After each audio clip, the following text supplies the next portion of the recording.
నేను మొదటి నుంచి జంతు ప్రేమికుణ్ణి. జంతు జీవజాలాలన్నిటితోనూ కూడా మనుగడ సాగించిన వాడిని. అన్నిటినీ పెంచటం అనేది మొదటి చిన్నతనం నుంచి ఒక హాబీ నాకు. పరమ ఉత్కృష్టమైన గోవుని కాపాడాలి అనే ఒక ఉద్దేశంతో ఒక్క ఆవుని తీసుకుని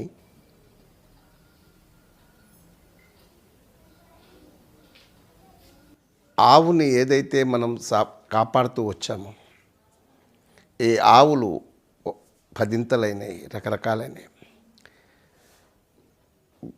గోవు మన సనాతన ధర్మానికి మూలం అని చెప్తారు. అవును. సనాతన ధర్మానికి మూలం ఎందుకు అయింది అనేది ఒక ఆలోచన. కర్మకాండతో కర్మ చేస్తూ జ్ఞానాన్ని సంపాదించే మానవుడు అనాదిగా కర్మకాండ అంటే హోమాలు చేసేవాళ్ళు. అసలు హోమం అంటే ఎందుకు చేస్తారు? ఆ హోమం చేసేందుకు వాడే పిడకలన్నీ కూడా గోమాత వచ్చే గోమయం నుంచి వచ్చే ఆవు పేడ పిడకలు. దానిలో వేసే నెయ్యి ఆవు నెయ్యి, దాన్ని గోఘృతము అని కూడా అంటారు. ఆవు నెయ్యితోనే ఎందుకు అసలు ఇలాంటివి చేస్తారని ఒక ఆలోచన. దాని వెనకాల ఉన్న సైన్స్ ఏంటి, దాని పరమార్థం ఏంటి? ఎందుకంటే ఒక ఆరోగ్యం బాగోని మనిషిని ఐసీయూ అని చెప్పి ఒక హాస్పిటల్లో ఐసీయూలో ఎక్కడైతే పెడతారు, ఎందుకు ఐసీయూలో? అది కూడా ఒక రూమే కదా. ఐసీయూ అని ఎందుకంటాం దాన్ని? మనకు తెలియదు. ఐసీయూలో పెట్టారండి అని అనేస్తూ ఉంటాం. దానిలో ప్రొపిలిన్ ఆక్సైడ్, మిథిలిన్ ఆక్సైడ్ ఇలాంటి వాయు సమ్మేళనాలన్నింటినీ పెట్టి ఈ వ్యక్తికి ఎటువంటి బ్యాక్టీరియల్ ఇన్ఫెక్షన్స్ కాకుండా ఉండేందుకు రక్షించడానికి ఐసీయూలో పెడతారు. ఓకే. అలాంటి వాతావరణం హోమం చేయటం నుంచి, హోమ ద్రవ్యాల నుంచి పైకి గాలికి వెళ్తూ సూర్యుడు భూమి మీద ఉండే వాటర్నంతా గ్రహించి మేఘమండలానికి పంపిస్తూ ఉంటాడు. ఆ మేఘమండలానికి పంపించడానికి ఈ క్రతువు ఏదైతే చేస్తామో, ఇక్కడ మనకి ఉన్న ఎక్స్టర్నల్గా ఉన్న బ్యాక్టీరియా చనిపోవటం కాకుండా దీని యొక్క ఆ వాయు శక్తి ఎక్కువ మేఘమండలానికి వెళ్ళి పర్యావరణ పరిరక్షణ చేస్తుంది.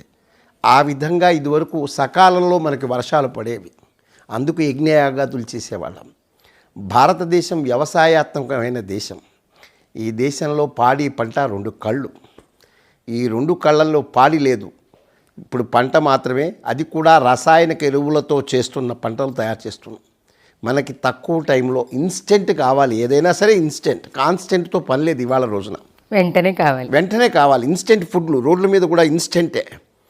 ఎందుకంటే మన విజ్ఞానం ఎంత పెరిగింది అంటే, మనం తినే ఆహారం రోడ్ల మీద అమ్ముతున్నారు. మనం వేసుకునే చెప్పులు ఏసీ పెట్టి షాపుల్లో పెడుతున్నారు. లోపల ఉండవలసినవి బయటకు వచ్చినాయి, బయట ఉండవలసినవి లోపలికి వెళ్ళినాయి. ఇది మన మేధా సంపత్తి, ఇది మన తెలివితేటలు, ఇది మన విజ్ఞానం. రోడ్ల మీద పోతూనే ఇడ్లీలు తినేయటం, అసలు ఇంట్లో కూర్చొని చేసుకోవటం మర్చిపోయినాం. కర్రీ పాయింట్ల దగ్గర నుంచి మనం వచ్చేసాం. అంటే మనిషి యొక్క మనుగడ జీవన విధానం మారిపోయింది.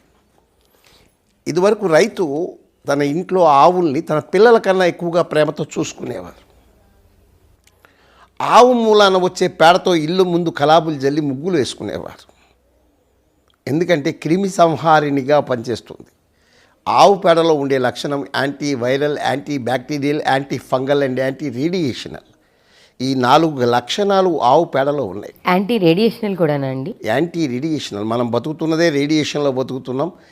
నాసా కేంద్రము తను తయారు చేసిన అన్ని విజ్ఞానాల్లోనూ నాసాని మనం అందరం నమ్ముతాం సైన్స్ ప్రకారంగా. నాసా వాళ్ళు కూడా వాళ్ళకి ఆ రేడియేషన్ ఎఫెక్ట్ తగలకుండా ఉండటం కోసం ఆవు పేడతోనే వాళ్ళు లేపనం చేసుకుంటారు. అంత విశిష్టత కలిగినది గోమాత.